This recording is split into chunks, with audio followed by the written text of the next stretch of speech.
And we're back here at the Murray Center for the second of a Little East doubleheader between your Rhode Island College Anchormen and the UMass Dartmouth Corsairs.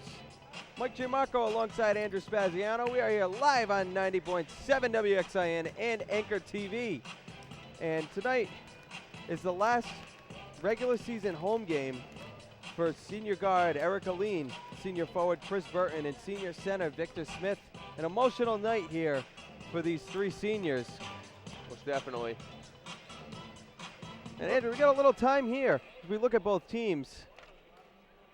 Both teams are 8-4 in the conference, so should be a good matchup. Definitely, and I mean, we saw last game that the Anchormen were able to come out and really put together a dominating win against Southern Maine, but this Dartmouth team is certainly better. They post the same conference record as the Anchormen, and I'm expecting a close game and a tight one here. Most definitely. Now let's send you courtside for tonight's starting lineups. Good evening, ladies and gentlemen, and welcome to the Murray Center, where tonight the Anchormen will face the UMass Dartmouth Corsairs in a Little East Conference matchup.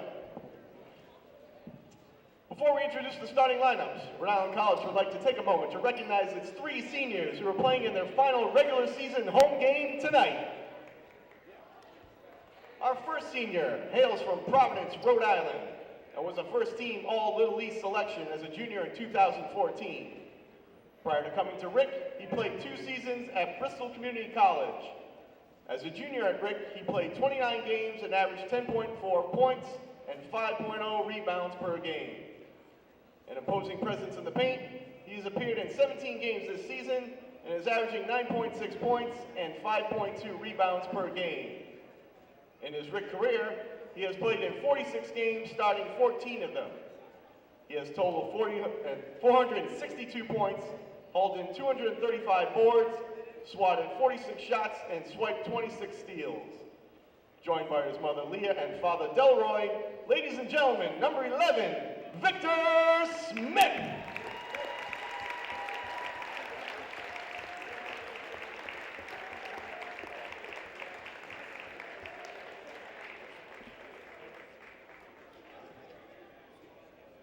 Our second senior hails from Watertown, Massachusetts. He joined the Anchormen in 2014 after stints at Palm Beach Atlantic University and Mass Bay Community College. In 2 seasons for the Anchormen, he has appeared in 52 games, starting 46 of them. His RIC career totals are 500 points, 145 rebounds, 182 assists, and 67 steals. On the season, he ranked second on the team in scoring by averaging 13.7 points per game while handing out a team-high 4.65 assists per game. He is grabbing 3.6 rebounds while shooting a team-high 78.5% from the free throw line. Joined by his mother Kim and brother Reggie, ladies and gentlemen, number 24, Eric Aline.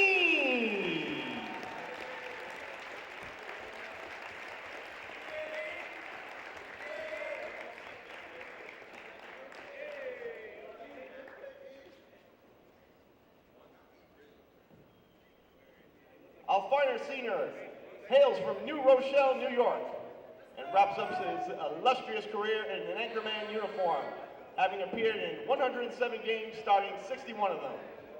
A 2-time All-Little East and All-Defensive Team selection, he recently became the 32nd Anchorman to reach the 1,000-point milestone. On the season, he leads the Anchorman, averaging 14 points, 6.7 rebounds, and 1.73 assists, 1.77 blocks, and 2.32 assists per game. For his career, he has scored 1,023 points, which is 31st all time. He has also collected 591 rebounds, 205 steals, 151 blocks, and 138 assists. Joined by his mother Lisa, father Reggie, and brother AJ, ladies and gentlemen, number 13, Chris Martin.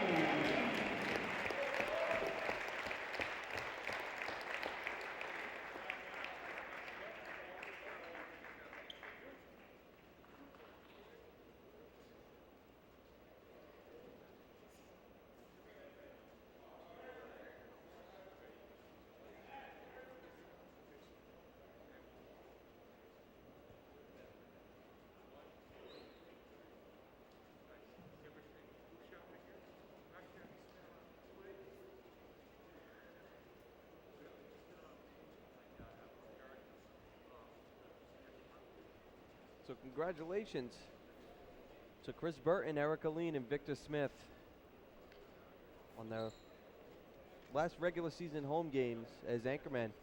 Certainly, the trio of them are very huge contributors in various ways to this team, as we've seen over the course of the season, and expecting to see them contribute greatly in this contest as well. Let's have one more round of Most applause for our graduating seniors. So now let's take you back courtside again for tonight's starting lineups. The RIC Athletic Program would also like to wish the graduating seniors of UMass Dartmouth a good year.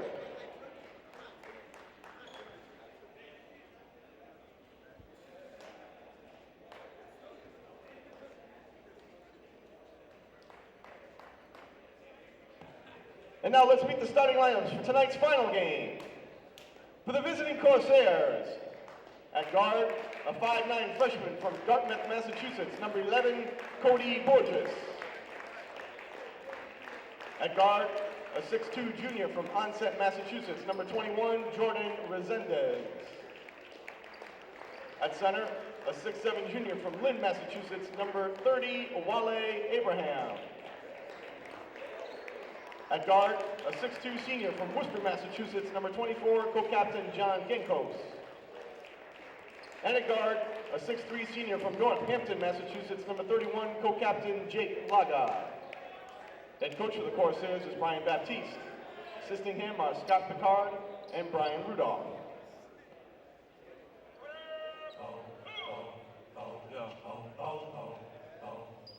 We at war. We at war with terrorism, racism, but most of all, we at war with ourselves. And now, let's make the starting lineup here at Rhode Island College, Anchormen. At center, a 6'6" senior from Providence, Rhode Island, number 11, Victor.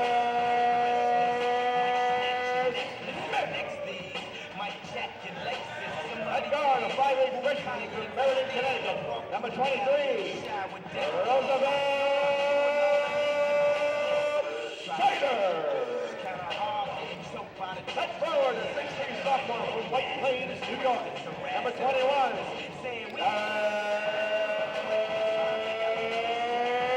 Trouble. At guard, a 5'10" senior from Watertown, Massachusetts, number 24,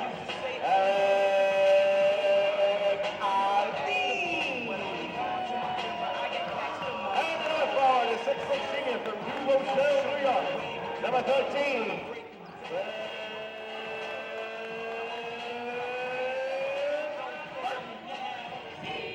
So good to see Victor Smith getting the start in his final regular season home game here as an Anchorman, along, of course, with Aline and Burton. Most definitely. And all three, of course, as we know, able to contribute in multiple ways for this Anchorman team. Most definitely. And the stands are filling up here in the Murray Center. That should be a great game. As pointed out before, both teams 8-4 in conference matchups. Definitely, and that's the big thing at this point with the Little East tournament looming. It's these kind of games that'll determine where you'll be positioned in the bracket and whatnot. So certainly a big game for both teams.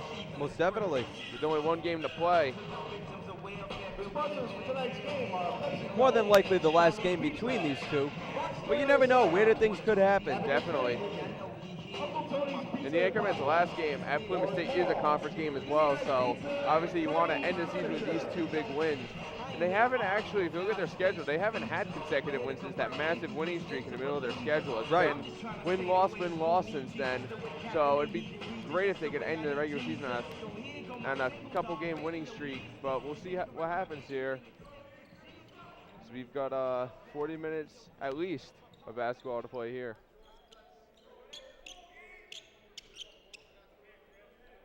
Abraham to tip off with Burton.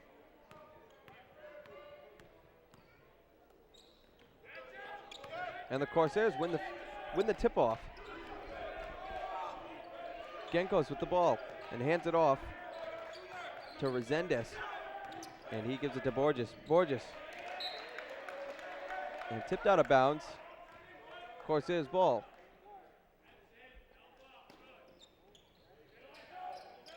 Genkos gets it in. Resendez with the ball.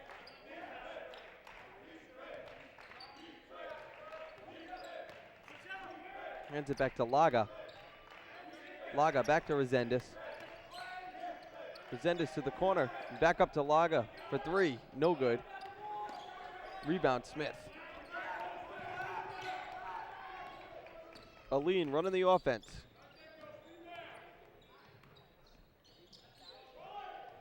Looking down low to Smith. Out of bounds off of Abraham. I thought the Anchormen played some very good defense on that first possession defensively. They were able to keep the Corsairs out from the interior there, and were able to force that deep three, which was very well contested. Scheider, deep three, no good. Borges with the rebound, and he gets it to Genkos. Genkos passed down low and batted out of bounds.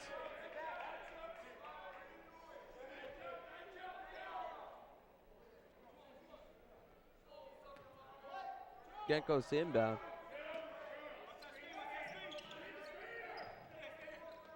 And he gets it into Laga. Dumps it to Abraham, no good. Rebound Smith. And Smith with a couple of quick rebounds in this game. A minute 20 through. Aline for three. Got it. Aline for three.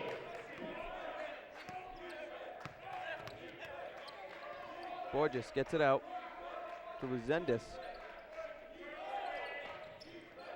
And Resendez finds Laga.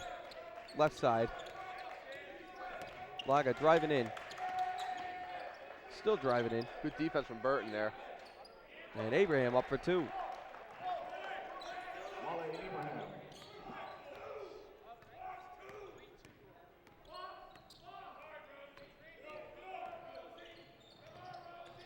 Aline moving around. Throw it up for Burton. Go for those alley-oop plays last week. And a travel call on Smith. Anchormen. Seemed a little borderline. This will be UMass ball. And Resendez with possession. And dumps it back to Borges. Borges. Back to Resendez. And he dumps it down low to Laga. A nice pass. And Smith knocks it out of bounds.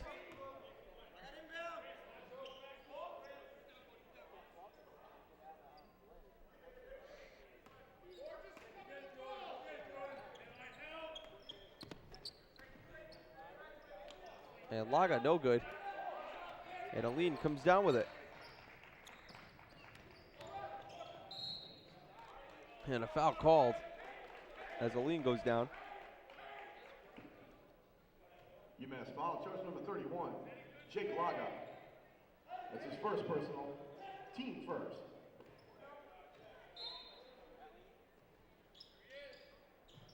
Aline inbounds the dribble. And back to Aline, down low to Smith. Smith sizing up. No good. Tribble, no good. Second chance, also no good. And Tribble, very good at those putbacks. Borges, deep three, no good. Rebound, Burton.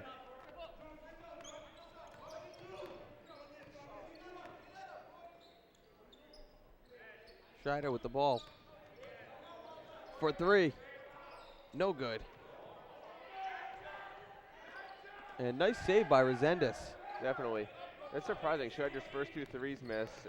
We've talked about all year how good of a three-point shooter he is, and he's just not able to get the first two to connect, but obviously plenty of time to change the pace of that in this one. Ball to the corner, Resendez three, got it. Jordan Resendez for three.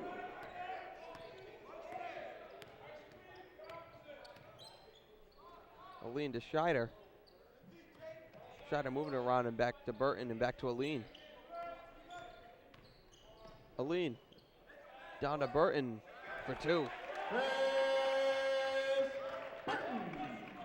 You never forget about Chris Burton down low. He's got that great height.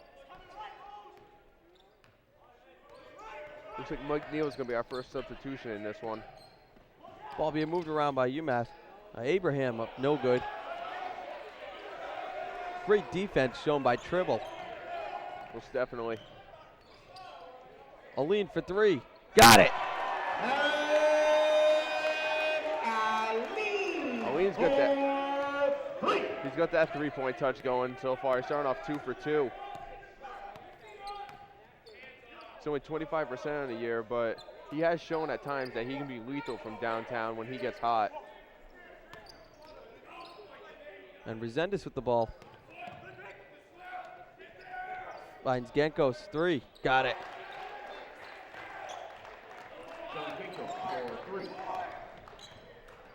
Got a lot of threes early in this one. And Gauss is also going to come off the bench. Aline, no good. No foul called. But Smith able to put it back up for 2. Victor Smith always so aware near the basket. He's another one that gets a lot of putback opportunities.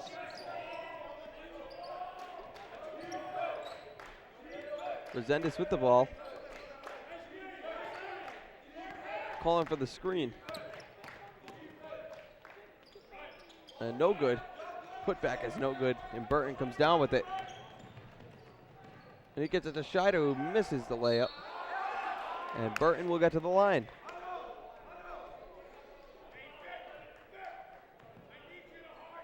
UMass foul, charge number 11, Cody Borges. That's his first personal, team second. I think one thing that we don't talk enough about, but they're very good at, is the Anchormen with their fast break game and Most transition. definitely. A lot of times we First is no good from Burton. I feel like a lot of times we just focus on their defense and their inside in their play inside on offense, where we don't talk enough about how great of a fast break team they are, and they're very good at it. And he misses them both. Neal with the rebounding. Gauss gets it to Burton. Back to Aline.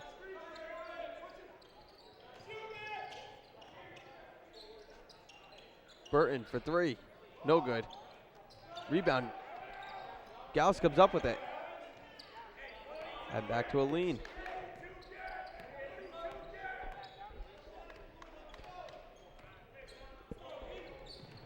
Aline driving in. No good. No foul called. Seems like they're letting them play in the early parts of this game. Which is always nice to see, as long as it goes both ways. Absolutely. Laga passes corner. Genkos 3. In and out. Rebound Burton. And now Gauss with the ball. Aline left side back to Gauss. Tribble back to Burton. And back to Gauss. Gauss driving in. Passes back to Aline for 3. No good. Rebound Neal. Neal sizing up. Right hook for 2. They've done an excellent job on the offensive boards early on in this game, generating those second chances. Obviously, when you're able to get those, just helps your offense even more. It doesn't put as much pressure on the shooters to make that first shot if they know somebody's going to beat her to get the rebound. Resendez. Fade away, no good. Rebound, Neal.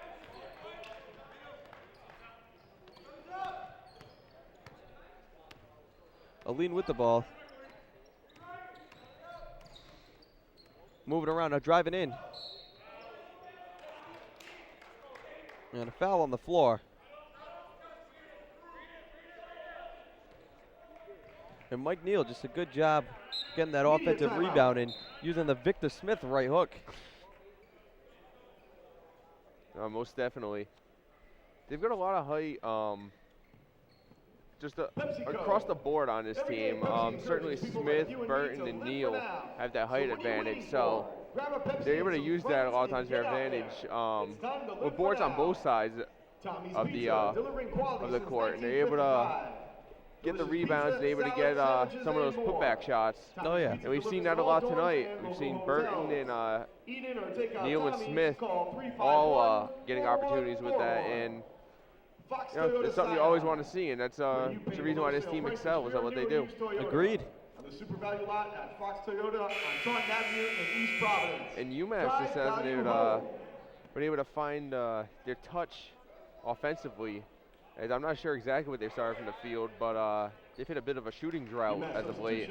And that's obviously good defense and good contesting for the Rhode Island College side. But on the other hand, as we've seen in other games we've done, if you can't get the ball in the hoop, it's going to be a tough night. But definitely a good job from this Rhode Island College defense, something that they pride themselves on. Absolutely. 12-8 the lead for Rhode Island College as Pat Matthews came in. Gauss rolling up the screen from Matthews. Now down to Matthews. No good. Rebound Resendez.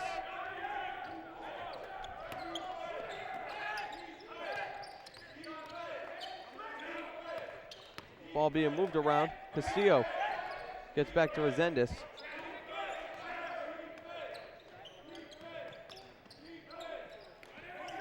Back to Castillo for three, no good. And a foul called.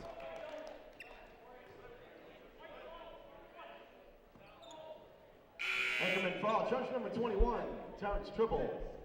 So the foul's on Tribble as Scheider replaces him. Anchorman substitution number 23, Roosevelt Scheider replaces Terrence Tribble. Resendez passes down to Imadi.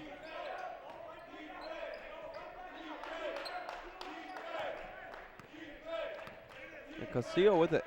Castillo moving in left side now. Now going right on Scheider. Back to Imadi. No good. And rebound Neal.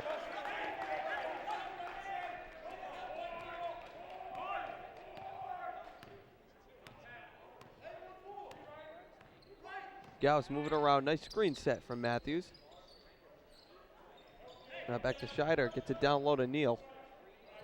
Neal back up to Gauss.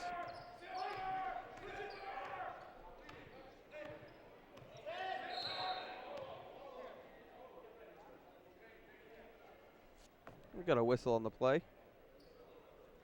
Anchorman substitution number 11, Victor Smith replaces Mike Neal. Smith comes in for Neal. Tough to see what happened.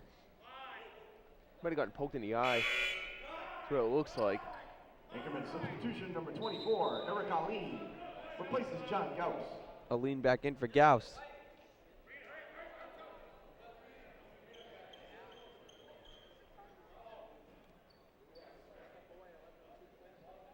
And not exactly sure what happened. No, it was tough to tell, but he does have looks like gauze over His right eye. Yeah, so either he got poked in the eye or he's got a cut above his eye or something like that. So I wanna be free. those things are never fun. No. So, Inside my Cadillac, that is my ish. And I throw but we've seen a pretty defensive game early. Actually, the game's kind of flown by. If you think about it, we gone through 9 minutes. We got a 12-8 game in favor of Rhode Island College, and Very low scoring again. definitely. And I mean, it's the kind of game that Rhode Island College likes to play. I mean, you want a little more offensive production, but I mean, they're, as Coach Burton said, they're a very defensive team, and if they can keep teams low on the scoreboard, then that works to their advantage. So far, it's worked that way, and we'll see if they can keep it up. It looks like blood being wiped up off the floor. Yeah. Well, like you said, I'm not entirely sure what exactly happened, but obviously Neal's got some sort of cut. The first game against these two on January 27th, Rhode Island College lost 72-62 at UMass Dartmouth. Burton, no good. And it'll stay Anchormen ball.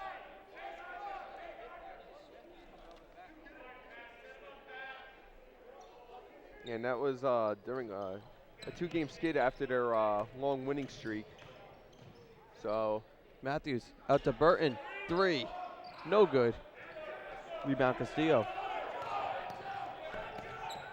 Certainly a lot can change in a month with momentum and injuries and whatnot for both teams. Castillo back out to Resendez. Resendez left side. Good screen set from Abraham. And out to Castillo.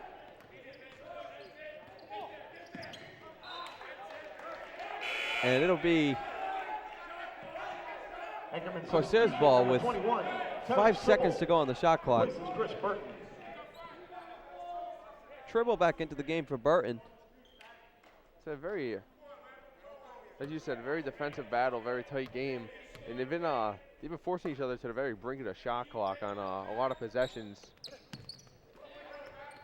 Imadi. No good. And a whistle on the play. Oh, barely caught rim on the shot that beat the shot clock. But apparently it did, as it was reset. Coach Burns not happy with the call. A good awareness by Smith to come away with the steal.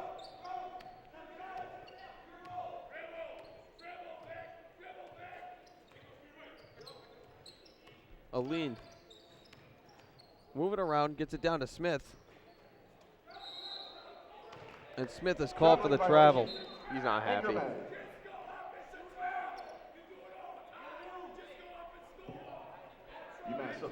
And Coach Burns even more unhappy.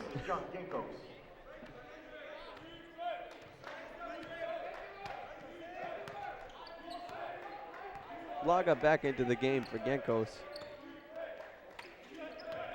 And Imadi with the ball. Passes down, Abraham for 2.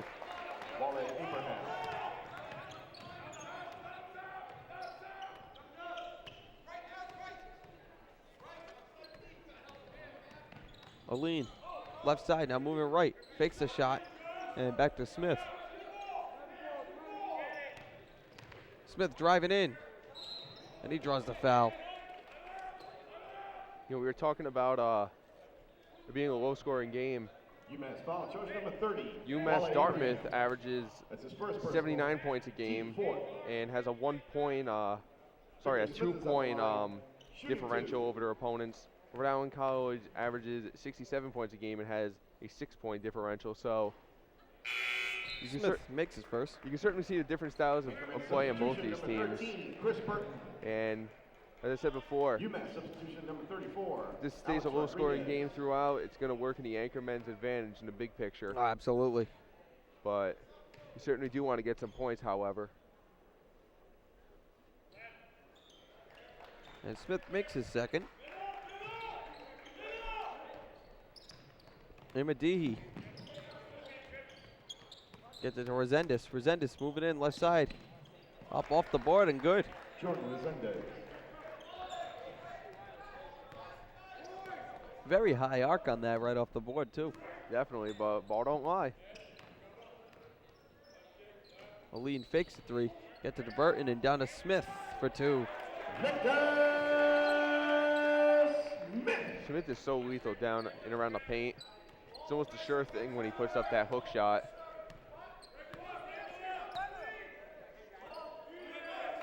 Resendez.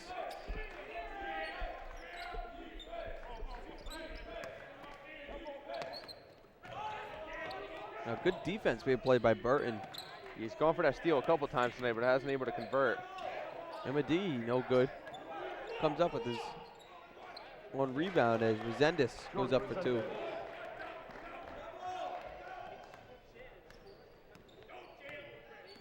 (16-14) the score.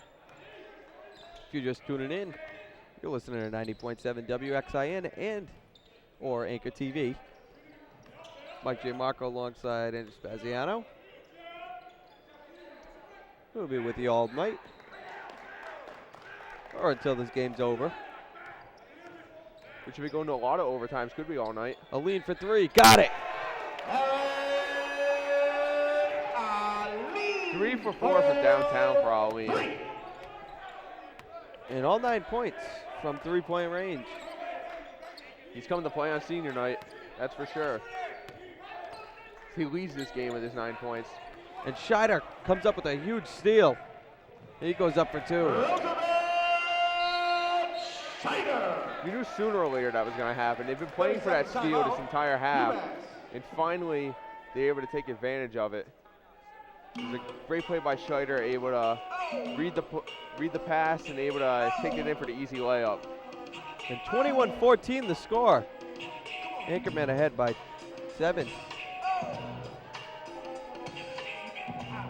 They've, as I said before, their defense has been very good. And they've, and offensively, they've been playing their kind of game. They've been able to get the ball down low, and they've done an excellent job of that. And certainly, Eric Alleen being able to hit the shots from downtown isn't hurting either, because now the Corsairs, they've got to respect both the inside and the outside shot, and they can't really overcommit to either. You see some of that full court press. Up for 2 is Laga. Coming right down and scoring.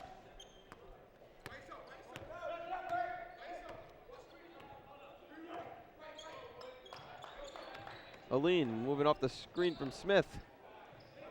No good. That may have been a pass to Smith. Yeah, I wasn't sure. It obviously got deflected And there. Aline picks it off. And he gets it up to Burton for 2. That's that energizing play. That's Absolutely. that gets the Murray Center rocking. It's what everybody here was waiting for. Seen it a couple times. That one just picture perfect. Definitely. They tried to set it up at least once before, but that one was just a crisp play, and he was able to rock that basket.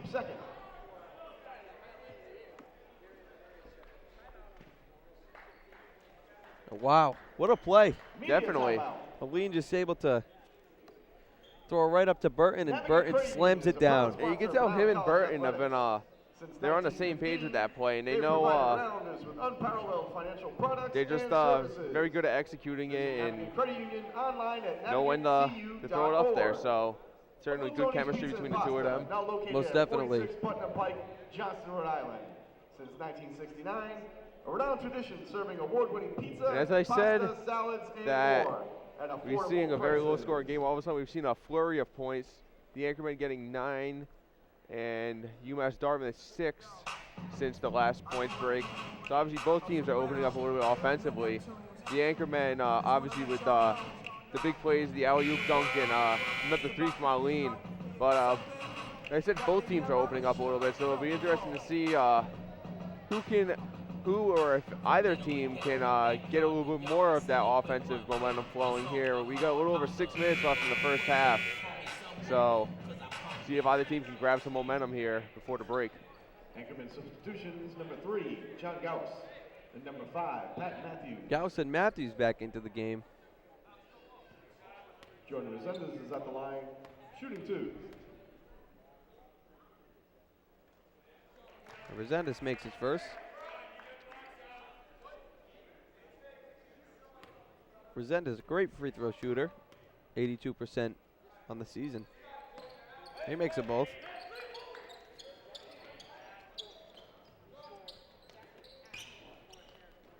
The ball being moved around by the Anchorman. And Gauss with it.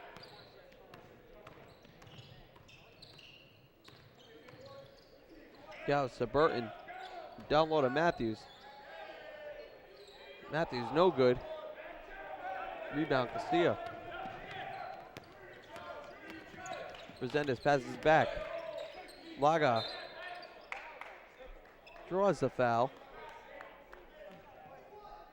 Anchorman foul, charge number 21, Terrence Tribble. So the foul's on Terrence Tribble. Personal. His second third. foul.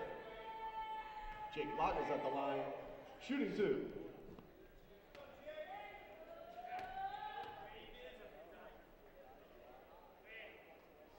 And he makes his first. Laga 81% from the line Substitution on the number season. 24, Eric Ali. Aline back into the Replacing game. Terrence Tribble.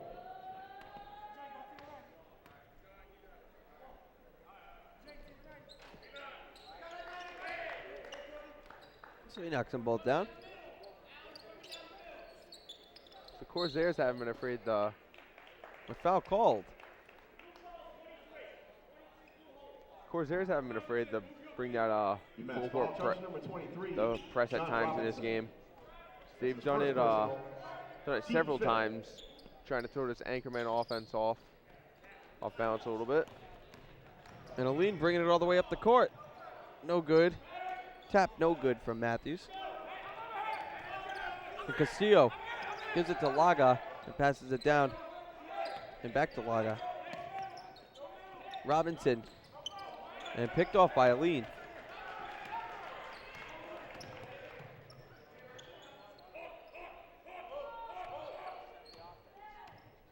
Aline resets.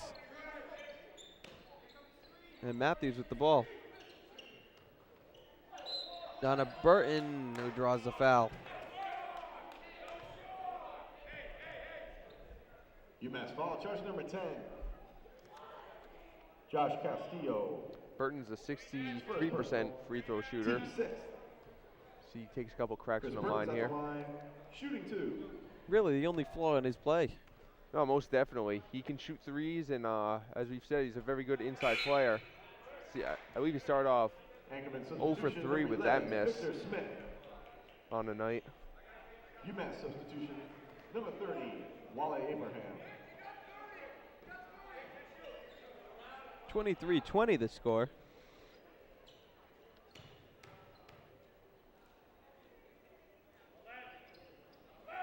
And Burton makes it second.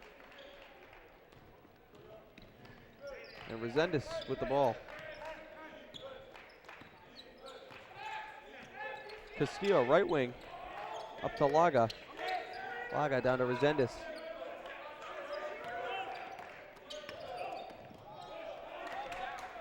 And Scheider comes up with the steal. Out to Aline. And back to Gauss. Fakes the shot.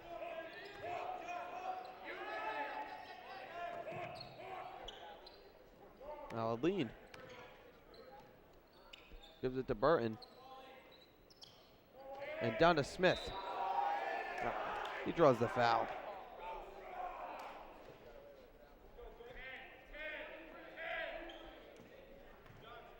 UMass foul charge number 23, John Robinson. Smith already with 6 points in the game. A team limit. Second leading scorer out there right now for the Anchormen. Shooting 2. As Aline leads the team with 9. And then Smith makes them both. Burton the third most with 5.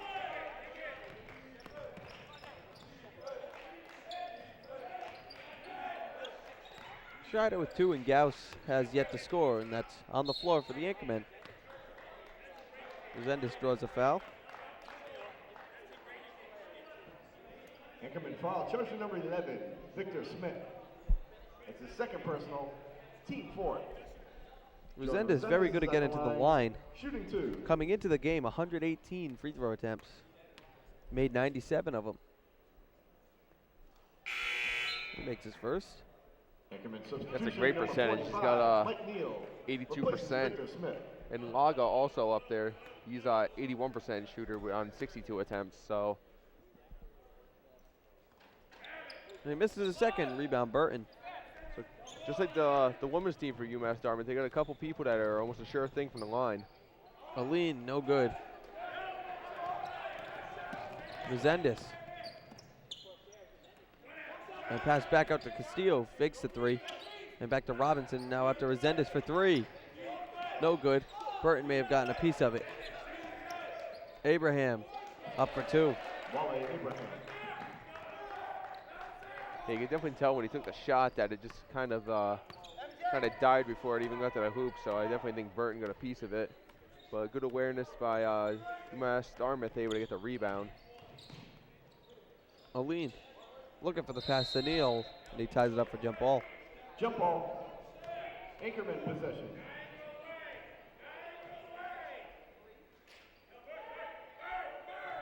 Good job by Aline not to give up on the play. Definitely. Scheider for three. No good. Rebound Resendez. And the pass up to Robinson, loses it. Burton picks it off, and Gauss with the ball.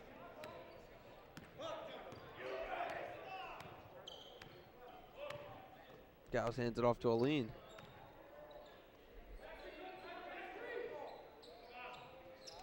Aline for three. No good. Rebound Neal up for two. Neal. Another great rebound from Neal in the putback. Resendez with the ball. Genkos to come back into the game. Casillo. Up to Abraham. And he loses the ball, picked off by Burton. Now Scheider moving in, back to Burton. Knocks it down. Burton's up to 7. He's played the majority of the minutes in this game, as has Aline.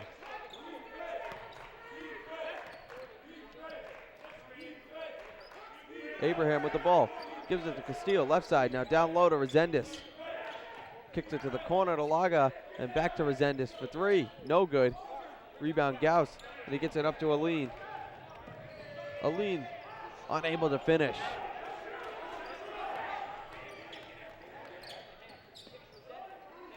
And a good defensive play by Burton. And Aline up for two this time. Gets the layup to fall that time. That's 2 consecutive possessions he was able to get that transition play. Resendez hands it off to Laga, fakes the three. And Laga, no good.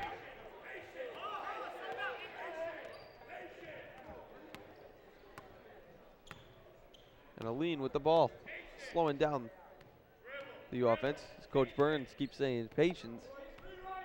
Definitely, he played a lot of up and down play in past few possessions. I think he just wants them to slow the tempo down a little bit.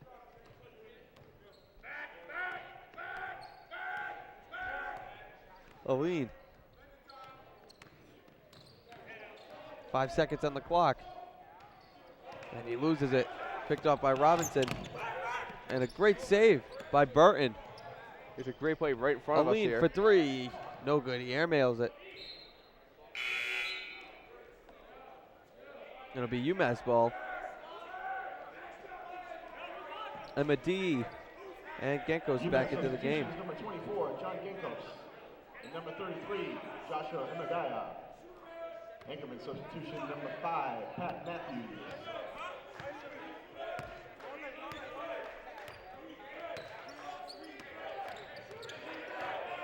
Resendez. Emma D. Moves in.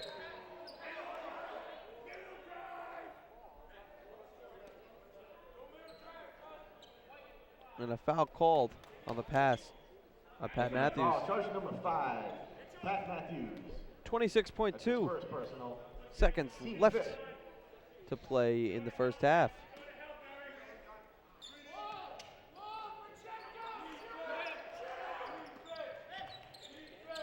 Shot is no good. Genkos tries to draw the foul.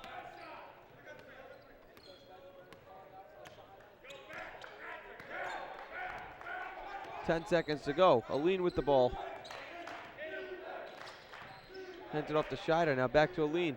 Down low to Matthews. And he gets blocked by Abraham.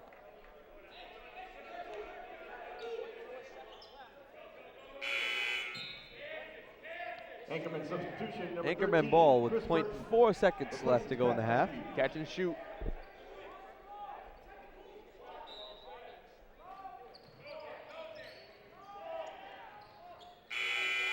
And it's no good. And at the end of the first half, Rhode Island College 32, UMass Dartmouth 23.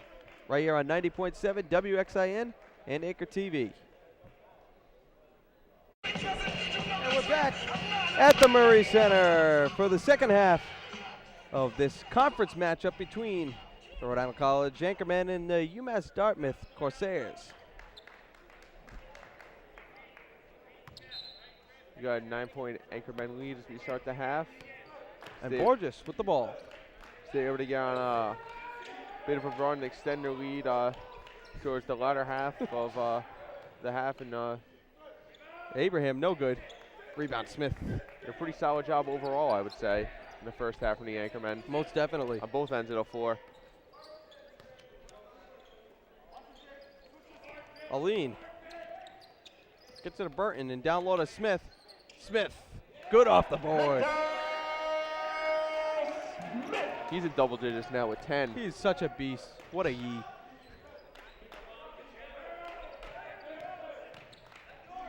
Certainly No good. Smith's certainly quite the phenomenal player inside the paint that he's shown time and time throughout this season. To Burton for 3. Got it.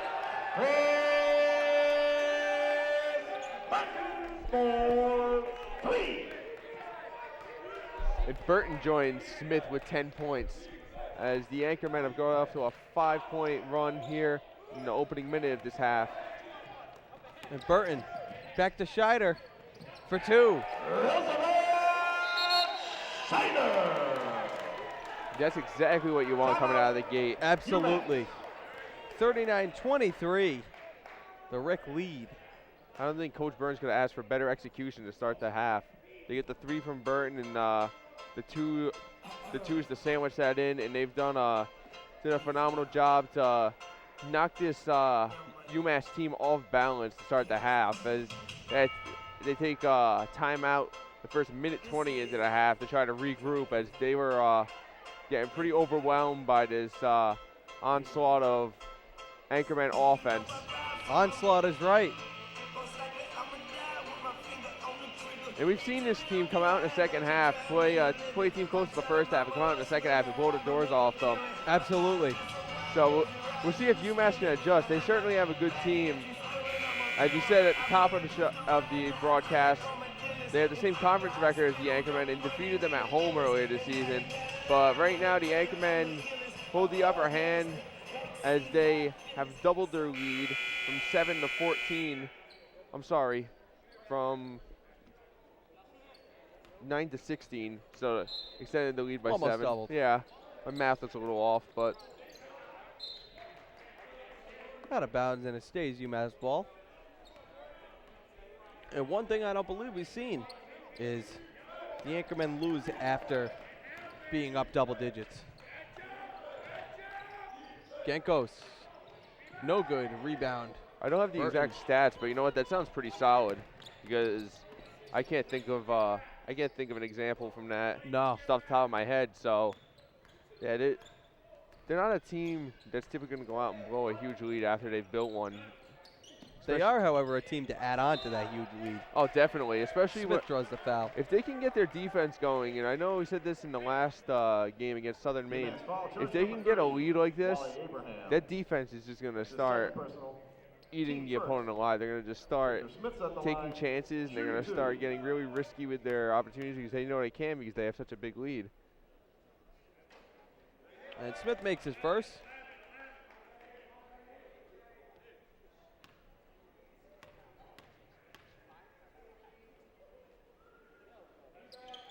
And he makes them both. The game leading 12 points for Victor Smith. Resendez back to Borges. Back to Laga for 3. No good. A rebound tap from Trivel and down to Scheider. UMass was 2 for 8 to start off the game in the first half. So certainly not as accurate as they'd like. But Rhode Island College, on the other hand, was 3 for 11, with all of them coming from Eric Aline. Burton draws the foul.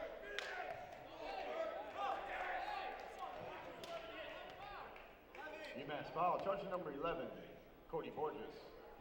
That's his third personal, team second. So Rhode Island College was the trio in double digits, all of which are the seniors for this team. So all of them are coming on hard in their final regular season home game and are sending the home crowd off right with their efforts early in this game. We said they're contributors in all different ways, and they've shown that throughout this Absolutely. game. 20-point Anchormen lead. Smith comes up with the ball. And he draws the foul. Just a great example of that defense being able to get a lot more aggressive. When you have a 20-point lead, For sure. you can start triple teaming people on the inbounds pass because, hey, if they get they're able to get it out there and get the easy layup, it's not the end of the world. So, that's what this team does. And he misses his first.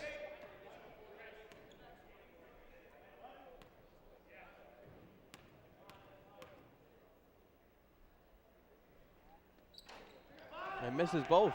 First 2 misses of the night for Smith from the line. And Resendez with the ball. Resendez up for 2 in the foul.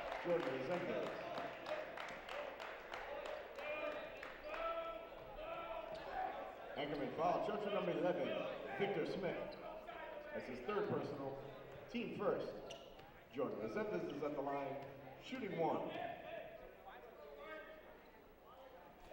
And he knocks down the foul shot. Anchorman substitution, number 45, Mike Neal. Neal back into the game Victor Smith. for Smith.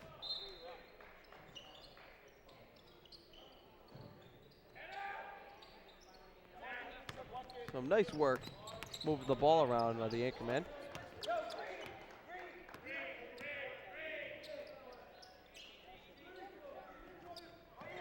And ball being moved around. Scheider, deep 3, no good. And rebound, Genkos. Borges back to Genkos. And down low to Abraham, and the foul is called. I think if there's one surprising thing that's come out of this game for the Anchormen is that Roosevelt Scheider hasn't hit a 3-pointer, as we've mentioned many, many times about how great of a 3-point shooter he is. But, I mean, everybody has a bit of an off night, and certainly the rest of the team has been picking up where his 3-point shots have been a little off. So, just about the only takeaway that I can really He makes his first. that I can really take from this offense from Rhode Island College in this one. They already have 43 points in this one, just under 3 minutes into the half.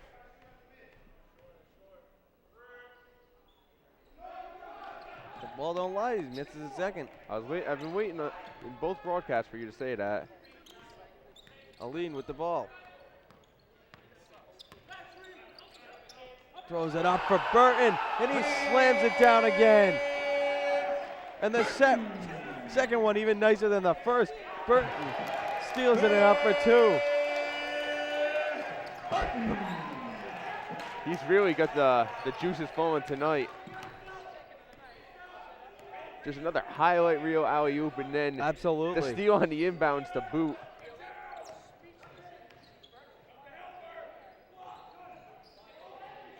No good on the shot from Genkos. Genkos looking for the foul. Not quite.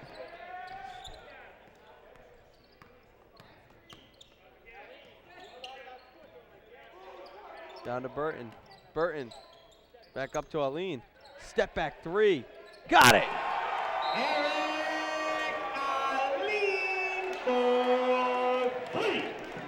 All 3 of these seniors, I don't know who's having a more impressive night. We've got Aline, who's been a force from beyond 3. Burton, who's been putting up the highlight reel alley-oops, and Victor Smith doing what he does, grinding in the paint. It's just been an all-around great effort from All 3 of them. not only in the rest of the team as well. Absolutely. They're making all the plays, and they've just taken control of this game. They've extended from a 9-point halftime lead, and they have a 23-point lead now, 4 minutes into the half. So that's all you just need to know about that. Wow. They've gone on an 18-4 run since this half started. Wow. That's just unbelievable. That's just great coaching and great execution. That's all you can say about that. Phenomenal job. Great coaching comes for great wins. Most definitely.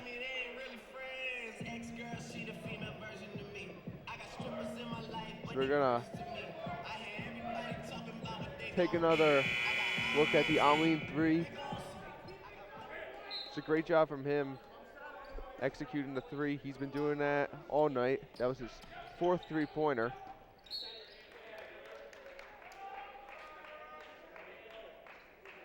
as he was 3 for 6 at the half. He's added another one. So he's either 4 for 7 or 4 for 8 on the night. So great job by Eric Aline from executing beyond the arc and all over the court tonight. Most definitely. 12 of his 14 points coming from beyond the three-point line. Out off a kneel, and it's UMass ball.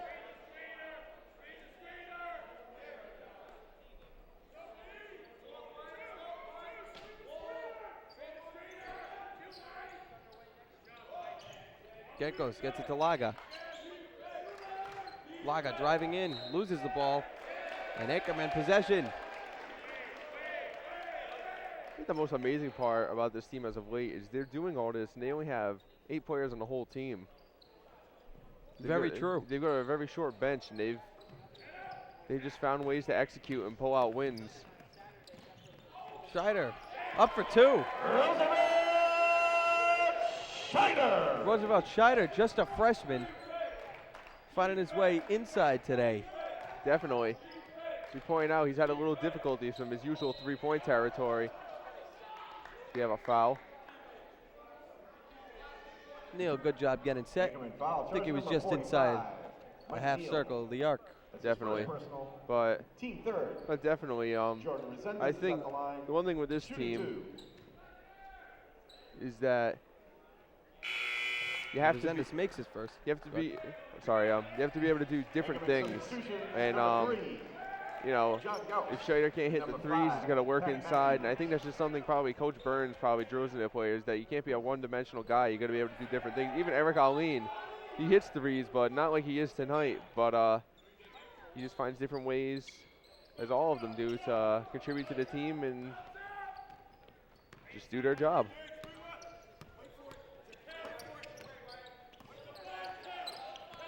Gauss. And an illegal screen called on Pat Matthews. 5-second call.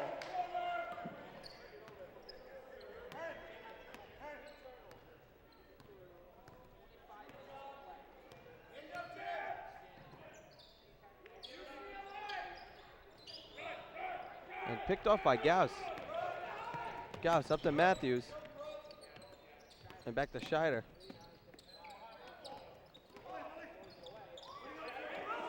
Great job by Scheider to stay with that. Almost definitely. Even with a 23-point lead, this team isn't going to let up any. And Matthews for 2. They're not going to let up at all. They're just going to keep playing their game and keep playing as they do. Abraham misses the dunk. Back out to Resendez for 3. In and out.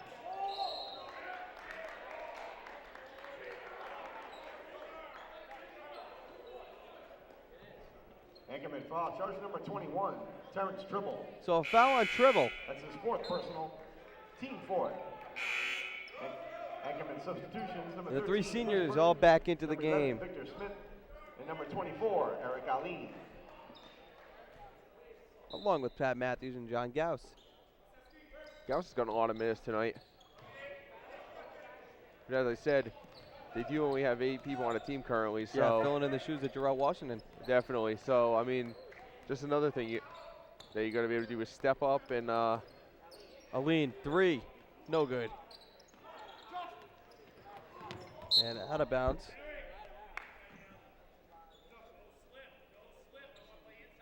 You just got to step up and contribute any way you can. And I think all 8 guys have certainly shown that.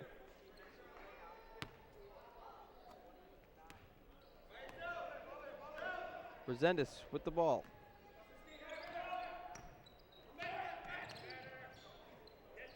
Corner to Castillo, fakes the 3, now drives in, back out to Genkos. And Castillo fakes the 3 again, moves in, and great block by Smith.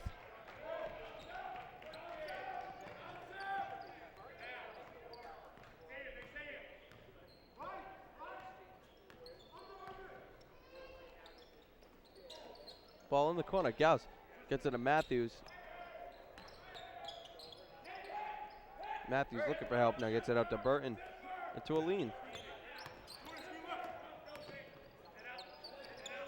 Arlene finds Matthews. Now Gauss. Got it. John Gauss for 3. Resendez. All the way in by himself, and it goes in. Jordan Resendez.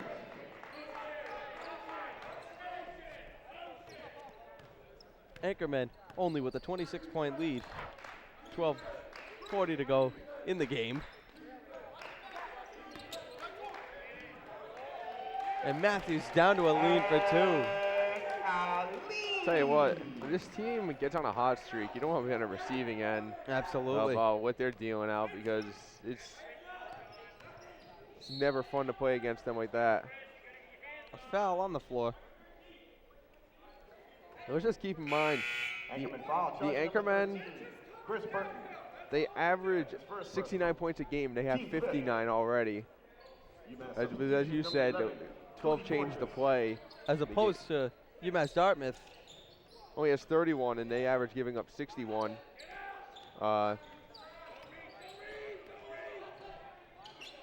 ball picked off by Gauss. Gauss up to Matthews. Matthews draws the foul. But UMass Dartmouth, they average 79 points a game. So if you think about it, that's just the tremendous defensive effort we've seen from the Anchormen tonight. Most definitely. UMass foul. Charge number 31, Jake Laga. Just a great job all around. Team 40. Pat Matthews is at the line. Another thing is Anchormen never seem to give up anywhere near the averages of their opponents. Definitely. It's usually, it's like Coach Burns has said, when they give up a lot of points and they get probably near their opponent averages, it's when they lose. Matthews makes his first.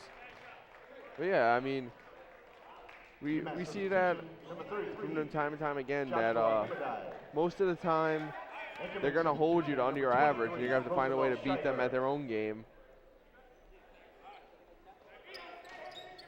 He makes them both. Because that's just how they play.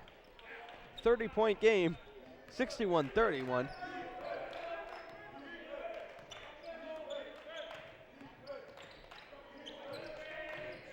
Abraham, left side, finds Borges. And back out to Genkos, 3, no good off the dribble. Rebound Matthews, and Gauss with the ball.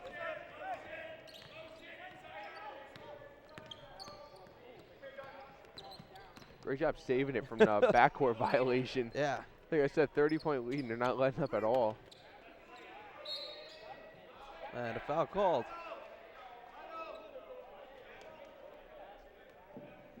UMass foul. Charge number 24, John Genkos. That's his first personal. 11:33 to go. 61-31. Pat Matthews is at the line. You're listening live on 90.7 WXIN and our Anchor TV. Mike Gianmarco alongside Andrew Spaziano. Pat Matthews makes his first. So we've seen a one-sided second half. He makes them both. 63-31. More than doubling UMass's score. Foul on the floor. Anchorman foul. Charge number 23, Roosevelt Schneider. That's his first personal.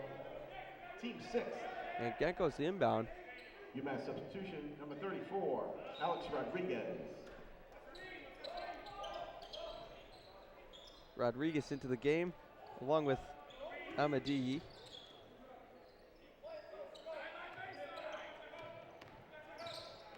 Castillo out to Borges. Knocks down the 3.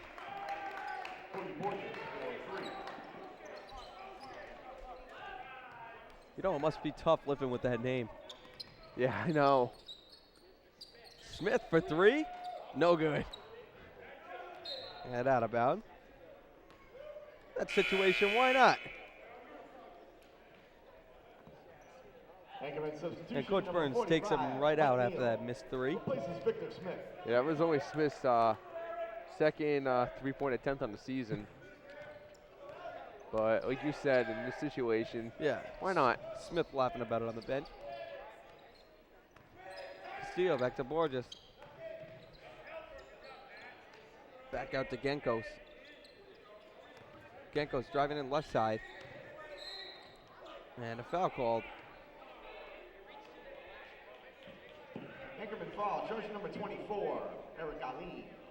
That's his first personal, a team limit. 63-34, lead cut to 29 points. 10.5 to go in the game. 10.5 to go in regulation, actually. He makes his first. Anchorman substitution, number 13. Genko's 73% free throw shooter on the season. Burton back into the game for John Gauss.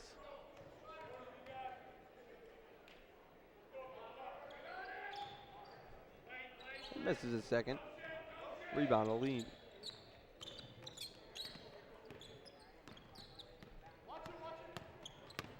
Moline back to Burton.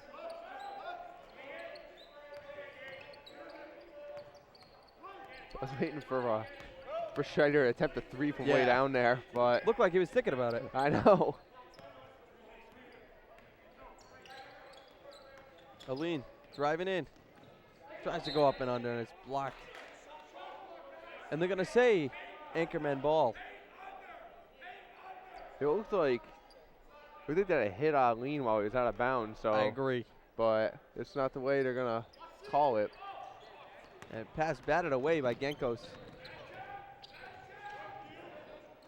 Back to Borges. Borges to Medii. No good. And it'll stay UMass ball.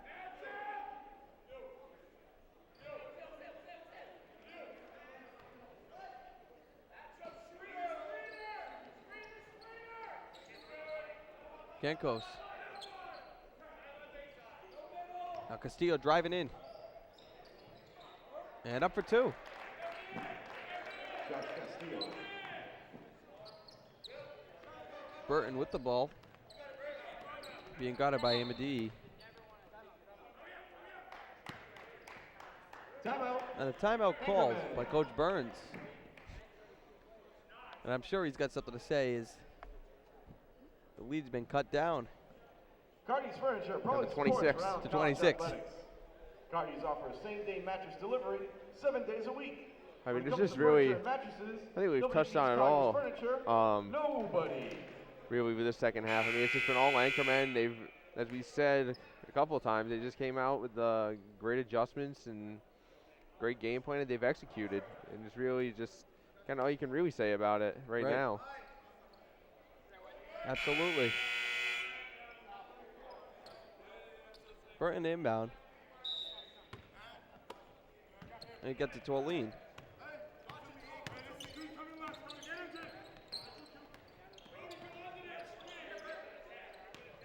Burton sizing up. No good. And Genkos comes up with the rebound. Castillo driving in. Step back. Shot no good.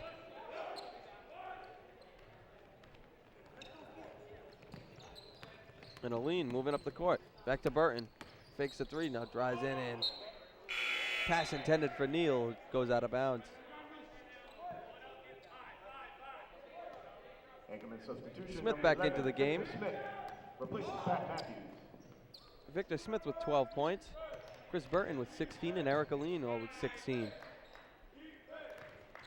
We've said a couple of times, just a phenomenal effort from all three of them in this game. Their last home game here at the Murray Center in the regular season. And an offensive foul. Smith and Neal both draw it.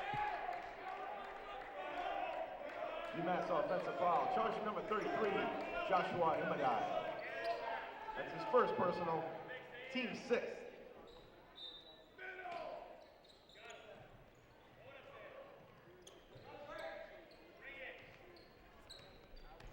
Burton bringing it up the court. And he's called palming. That's a rare Carrying call. violation. Definitely. Anchorman. I can't think of any other game where we've seen that call, so No, definitely it. very rare call. Yeah, it goes to show you. Can't argue it. I mean, No, but he palmed the ball. But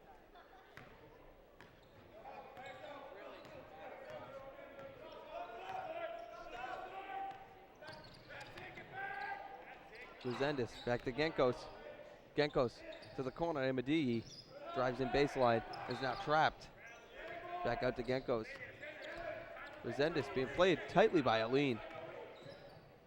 Step back. Open shot, knocks it down. Jordan Resendez.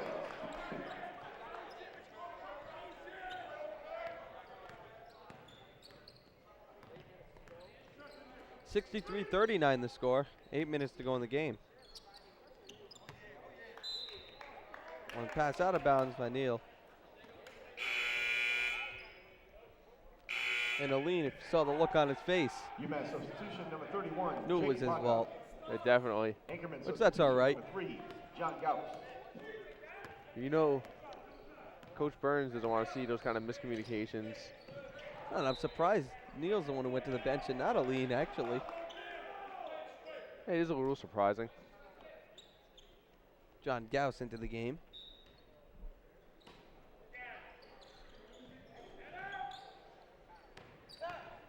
Gauss to Aline.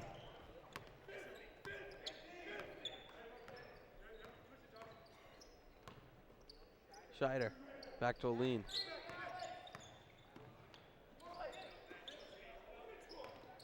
Burton to Smith. Smith up for two. Victor Smith. You know what I feel like we haven't seen a lot of in the second half is Terrence Tribble.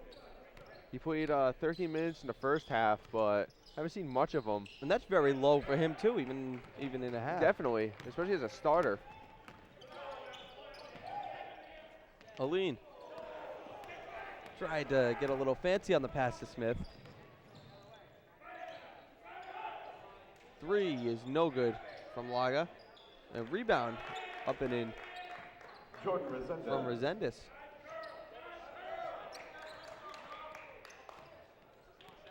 Aline with the ball, passes half court. Now Burton with the left wing, hands it back to Aline. Aline moving right side, and dumped it down to Burton. And no good.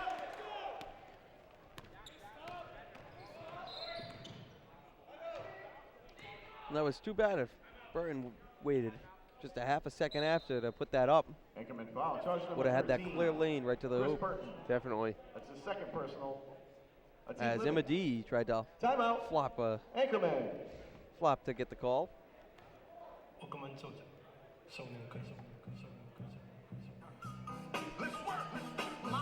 And the lead is down to 24.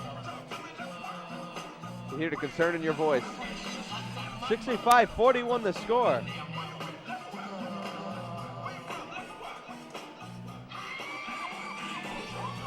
And great game it's been, especially for the three seniors. Oh, definitely. And they've put up great performances. 46 points between the three of them. You're right.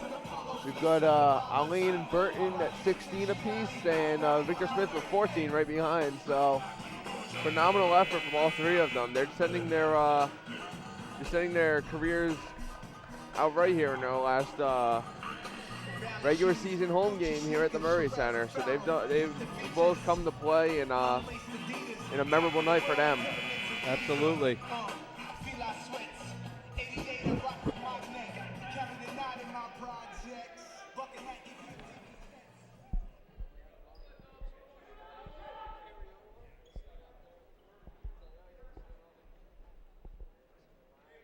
Resendez at the line. Jordan Resendez is at the line.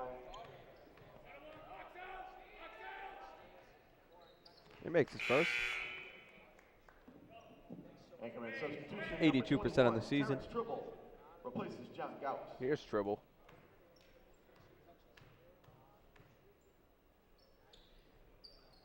He makes them both.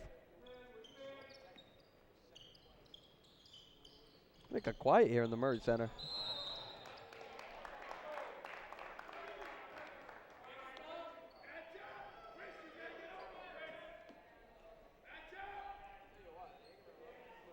So 5-second violation. Yeah. That was a quick 5 seconds. Oh, I agree. I thought maybe they'd call timeout, but Imadi. Hand it to Castillo. And down low. And Victor Smith may have got a piece of the initial shot. I think he did.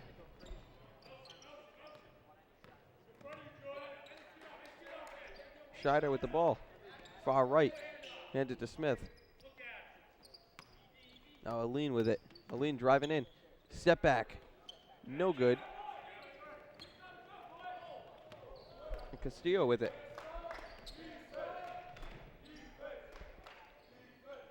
And Resendez gets it to fall.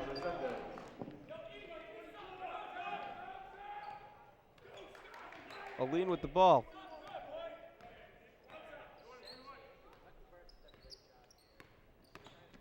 Aline driving left side. Hands it back to Scheider, who thinks about the three. Now he drives in. And can't get it to fall. But Smith comes up with it. And Smith for two. All three seniors on this Anchormen team with 16 points.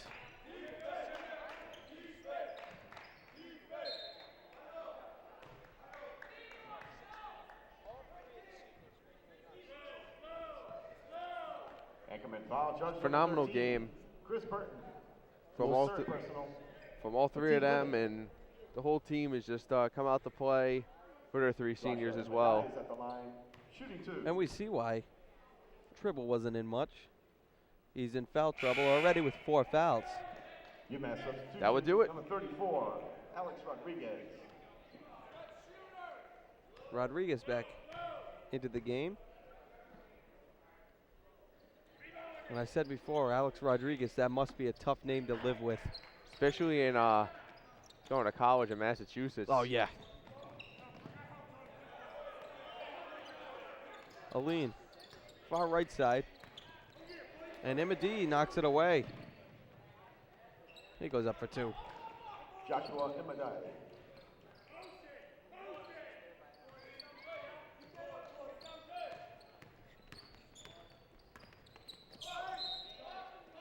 And a blocking foul called on Rodriguez. And actually, the leading scorer in the whole game tonight is Resendez. UMass Dartmouth has 25, which, he's been in there almost all night. yeah, I think we just kind of lost track of him just because of the way the Anchormen played in the second half. But he's put up a very solid performance for his team, and it's been a difficult night for them. Now that I think of it, he may have been in all night. He did play all 20 minutes in the first half, and I don't really think he's been out in the second half, so you might be right.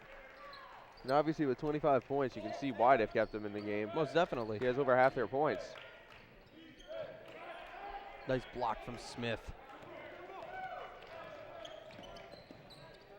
Burton fakes the 3. Gets called for the travel. Traveling violation, Anchormen. I believe that was the correct call that time. Number 11, Cody Bowles. Tried to step before. Replaces Jordan Resendez. I agree. And now Resendez goes to the bench. Yeah, I think they just don't want to. You don't want to risk one of your star players getting hurt in a game like this, especially when you have tournament coming up. And Laga goes up for 2. It's not worth the risk. It's back to a 20-point game. I think that's the difficult part with the Anchormen, only having 8 people on the team, is that you got to play. Foul called on the floor.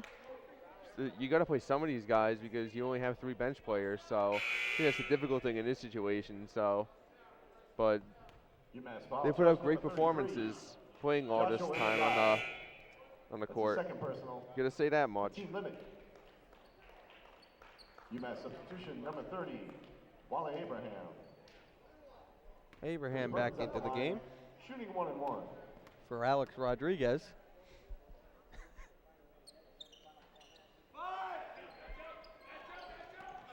And Imadi with the rebound gets it to Borges. I think Coach Burns is yelling out how many foul shots that Burton has missed. I'm telling you. It's possible. He just yelled out 5. So I think that's what he was doing. I think you're right. Yeah, that's because Judge number 45, Mike Neal. I've never heard them yell out 5 as a play. A team limit. And I don't know, it just makes sense. Shooting 2. He's a character. Yeah, it's just something he would do. Great coach. Definitely. He's an excellent coach, and Abraham makes his first. His team's shown it tonight. They've performed for him, for the seniors, and for this crowd at the Murray Center. And they've just put on a spectacular performance. Absolutely.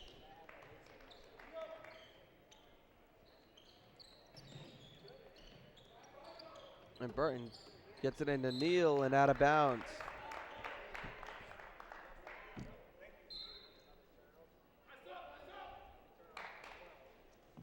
Timeout. Anchormen. So it'll be UMass ball. 69-51 the score. And the lead's been cut down. It's down to 18. Down to 18. Where it was What was 33? it? Something like that.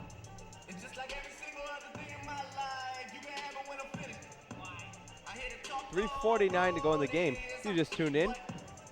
You're listening to 90.7 WXIN and our Anchor TV.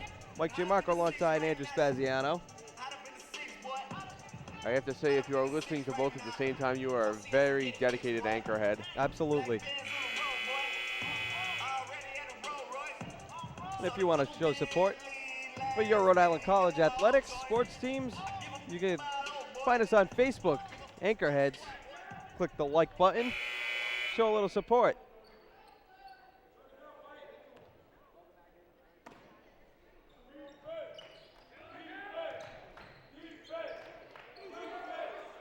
And Scheider comes up with the loose ball.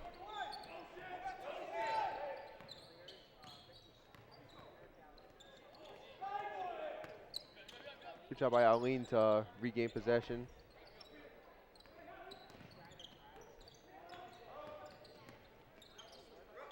And Scheider back to Burton. And out to Aline. They're just trying to kill off as much of the shot clock as they can, try to send this one to the books. And a foul is called. Burton's going to the line again. UMass foul, charge number 10, Josh Castillo. That's his second personal. A team limit. Chris Burton's at the line, shooting 2.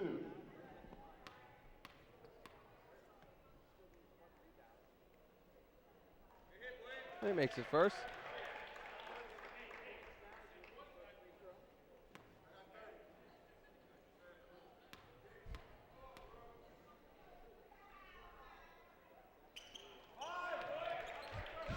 Lead back to 20 points.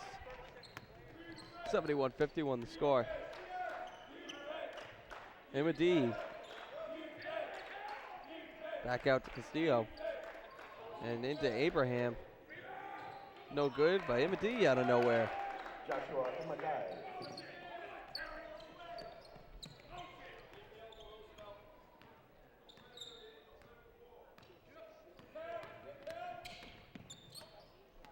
Aline.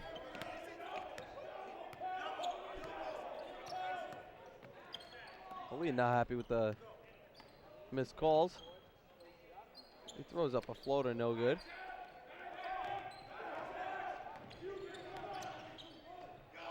And Abraham dunks at home. Wale Abraham. So he redeemed himself after missing the dunk earlier.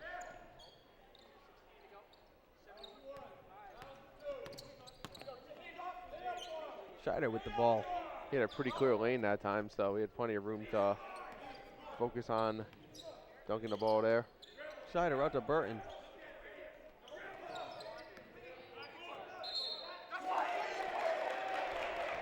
And they call the backcourt violation, and clearly UMass last to hit the ball. Yeah, I agree. Questionable call. The officiating has been pretty good in this game, though. It's been very good. Timeout. Certainly compared to 30-second timeout. what we saw in the Anchorwomen's game. Yes.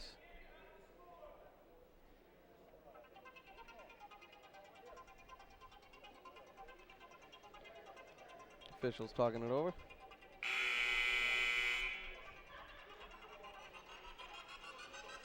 It 333 people here in the Murray Center tonight.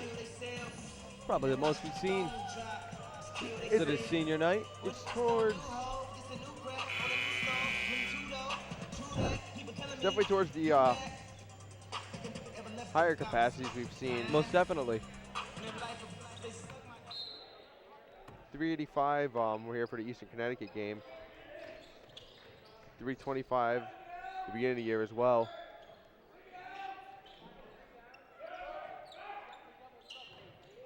And Burton comes out with it.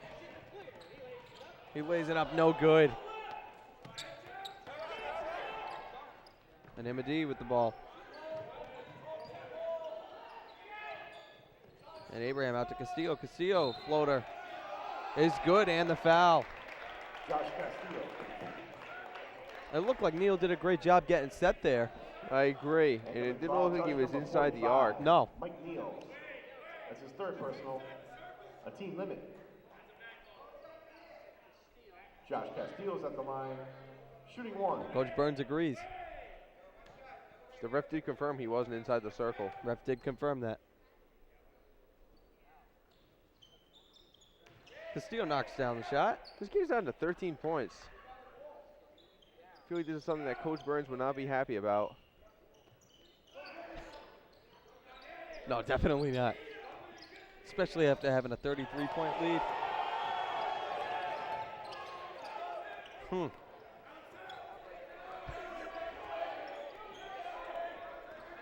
Aline, drive it in. Then he draws the foul. UMass foul. Charge number 31. Jake Laga. That's his third personal. A team limit. So Aline will go to the Eric line. Aline's at the line. Shooting two.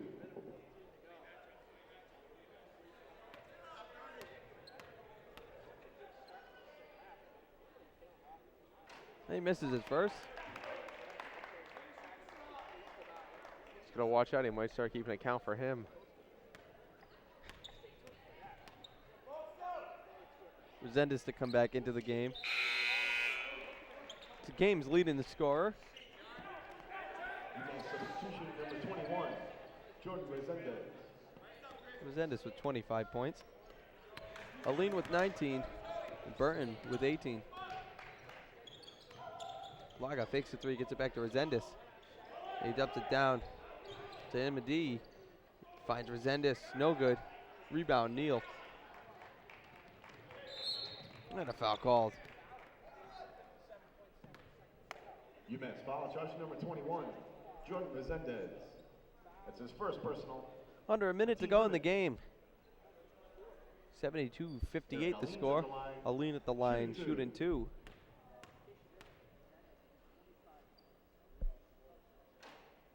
And he misses his first. Anchorman substitution number 5. Pat Matthews replaces Chris Burton. Chris Burton And gets an Burton will ovation take here. a seat. He gets a vote, his ovation.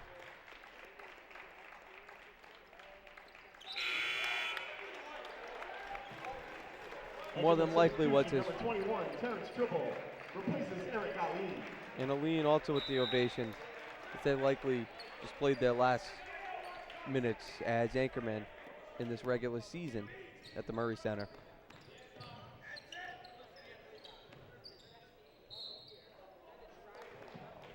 Jordan Resendez. Of course, one more game away Anchorman foul. Charge number this Saturday at 45, Plymouth State. Mike Neal. That's his fourth personal. Then we've got Little East tournament action, which seedings to be decided starting a week from today, February 24th. Semifinals are February 27th, and the final is Saturday, February 28th. Resendez knocked him down. And Resendez picks it off. Goes up no good. And Imadi comes up with it. Three is good from Resendez. Jordan Resendez for 3. Tell you what, this game ain't over. Timeout. UMass. 41 seconds to go. 73-64. It's the nice. score. I mean, All of a sudden into single digits. And how does that happen? it's just sloppy. I mean, we saw a couple times just bad passes, a couple of turnovers, and then just And Resendez. Resendez with 31 of the 64 points for UMass. then I think also, I mean, they just got lazy on defense. I mean, just got a little too comfortable with their lead, but just gotta hold up here and just come out with the win. But certainly, Coach Burns, I'm sure, will have a lot to say to the team during the week about this. They foul Scheider.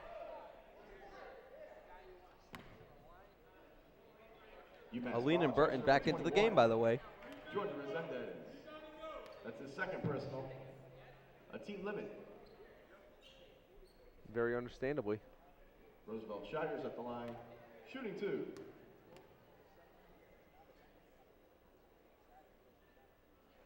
He makes his first. Anchorman substitution number 45, Mike Neal, replaces Victor Smith.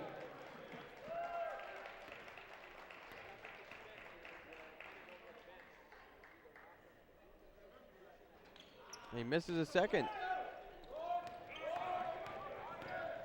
Resendez driving in. No good. Out of bounds, and it'll stay UMass ball.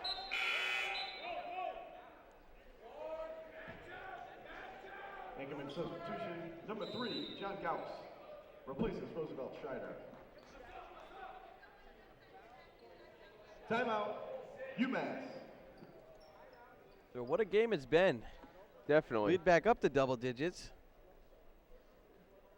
I think I just think if you're gonna say anything negative about this, you gotta play the full 40 minutes. And I mean, in all likelihood, unless we got really miraculous 30 seconds here for UMass Dartmouth, the Anchormen are gonna end up with this win. But I think you just gotta execute for the full 40. I'm sure Coach Burns would agree.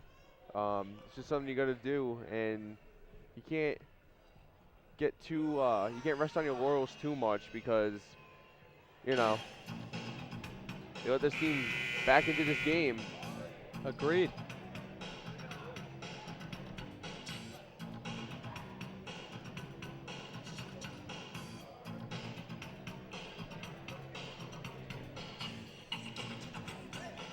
Resendez inbound.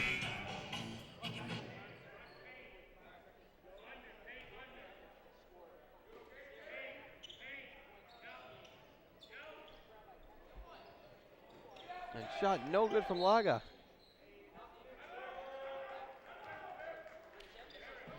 Tribble will go to the line. Foul, charge number 33, Joshua Imadai. That's his third personal. A team limit.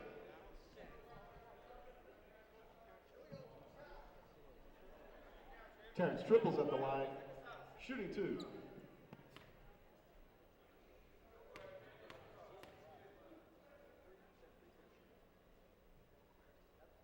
He makes his first.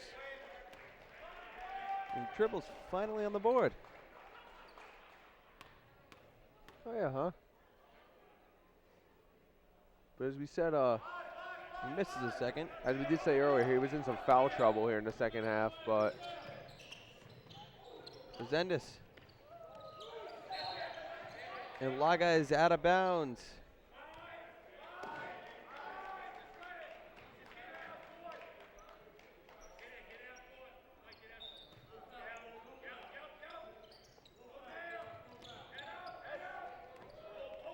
And Aline with it.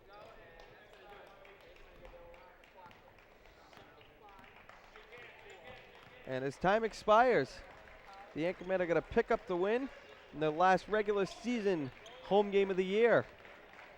And your final score is Rhode Island Final College score, Anchormen 75, 75, UMass Dartmouth Corsairs 64. Corsairs 64. And what a game it was. definitely. The Anchormen come out with a win. But really, they dominated most of the second half. They got a little lazy there at the end and Have a good night, and please let the drive lead home safely. diminish. But I mean, a win's a win. But, Absolutely. Certainly, sure Coach Burns will have some things that he'll want to say to the team about good play in the second half. But overall, great way to send out the seniors with a win. And a big congratulations to the 3 seniors. And good luck to them in their future careers. Most definitely. So the Anchormen get their second straight win for the first time since their massive winning streak in the middle of the season. And obviously you want to get the next, get a win at Plymouth State on Saturday to end out the regular season on a 3-game winning streak. Certainly give you a lot of momentum to the postseason. And hopefully they can pull that win out, and be interesting to see where they end up with the postseason, and hopefully we can be a part of that. Absolutely. Big game Saturday against Plymouth State. Definitely for both the Anchormen and the Anchorwoman. Another conference matchup. And first game against Plymouth State, the Anchormen defeated Plymouth State by a score of 68-53. And if I remember correctly, the Anchorwomen, wasn't that game where they won by like 40 points or something like that? Was that Plymouth State? It sounds about right. Yeah, I believe that was the game. They had that really huge win against them, and see if they can try to end their unfortunate streak they have going, as they suffered a tough loss tonight, 49-45, in a very interesting end to that game for sure. And the Anchormen picking up the win, 75-64 over the Corsairs. And as you already said, Little East Conference quarterfinals start on February 24th. Time is to be announced, and place is also to be announced. Definitely. There's obviously getting the conference win tonight, that's big for the Little East tournament. Absolutely. As they did have the same conference record as UMass Dartmouth, so you get a game in hand against them, which will certainly help. And be interesting to see where they're seeded, and hope we can get a home game. Agreed. And we have at least Coach Burns standing by. Definitely. If not, one of our seniors. If not, that's all right. We'll still have Coach Burns and his Definitely. great, powerful insight on the game. Most definitely.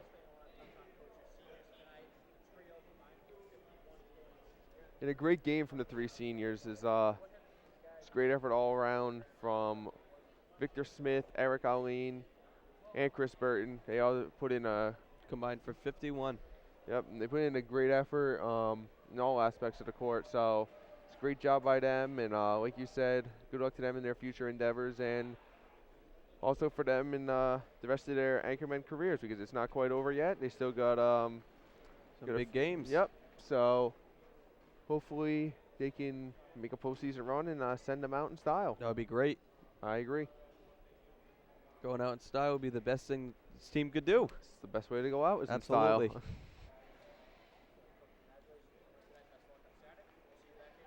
Can't think of a better way to do it. No, I agree. And Andrew, I'll send it back to you. So we got Coach Burns. And I'm here with Coach Burns. Coach, definitely a big win for you guys, especially on senior night here. But it was a close game going into the half. But you guys, towards the beginning of the half, ran away with it a little bit. Just kind of take us through some of the adjustments you went through from the first half to the second half to get you guys off on that big run. Well, the last couple games we've done a real good job of, picking our spots as to where we want to pressure the ball, when we want to speed the game up. We really want to control the tempo of the game. Obviously, we want it up and down the floor, but we want to do that, at our pace. We want to run when it's convenient for us, not convenient for them. We've done a good job in the first half of just sitting down defending. We've mucked it up a little bit with a little bit of zone pressure, a little bit of run and jump in the first half. Then we come out in the second half, and as long as we're not in foul trouble, guys really have that big burst of energy to start the second half.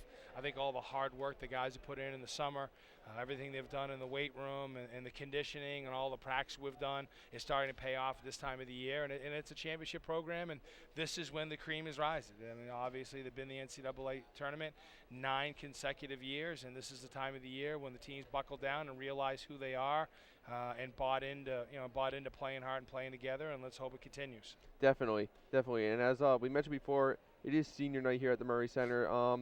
Just if you could touch on 3 seniors on this team and how they've contributed and how much they mean to this team a little bit. Well, I mean, obviously they've been here longer than I have, so I've worked with them this year, and it's been an unbelievable experience. They're great kids. They play hard, they play together, they're unselfish. Winning is the most important thing. They don't care who scores as long as we score.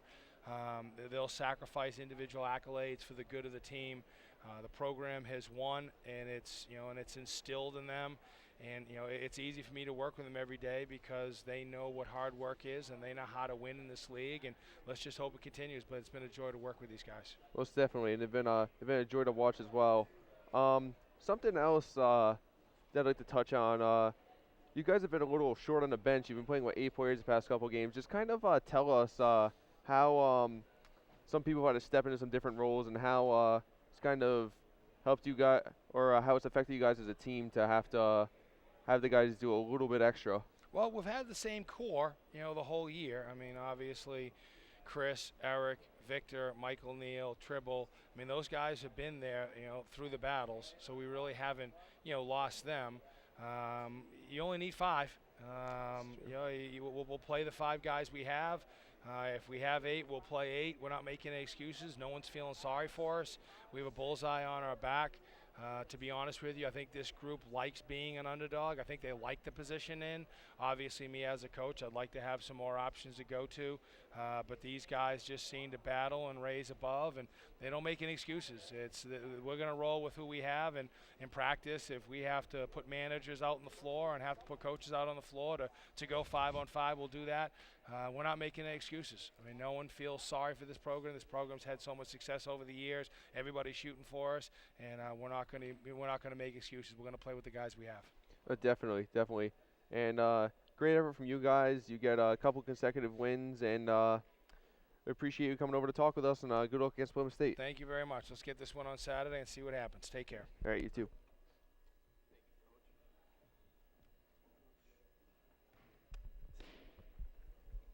And now we are joined here by Eric Aline. Eric, great effort from you tonight and the rest of the seniors. Thank you.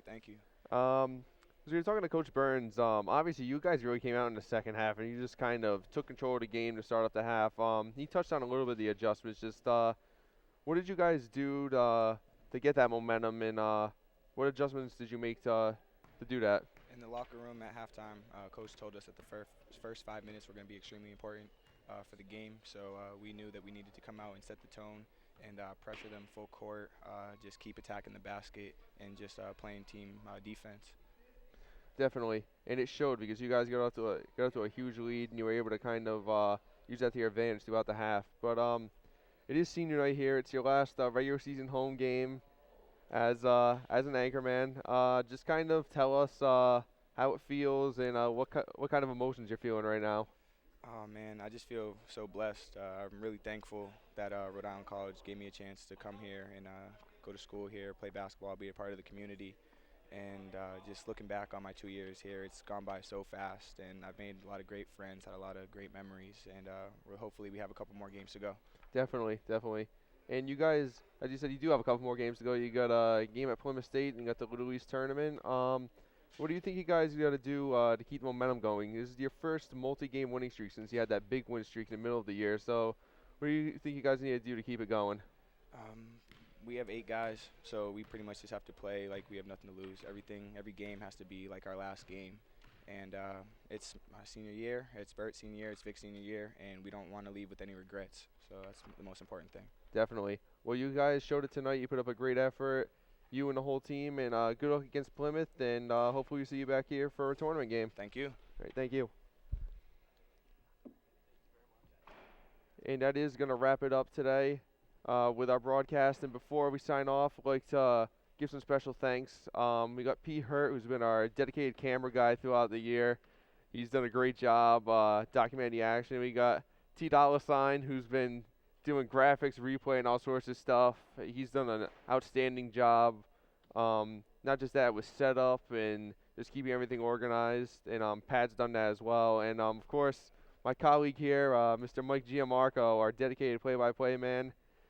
Just so thankful to have him, and it's been a great year. And hopefully, as I said to Eric, I'm thankful.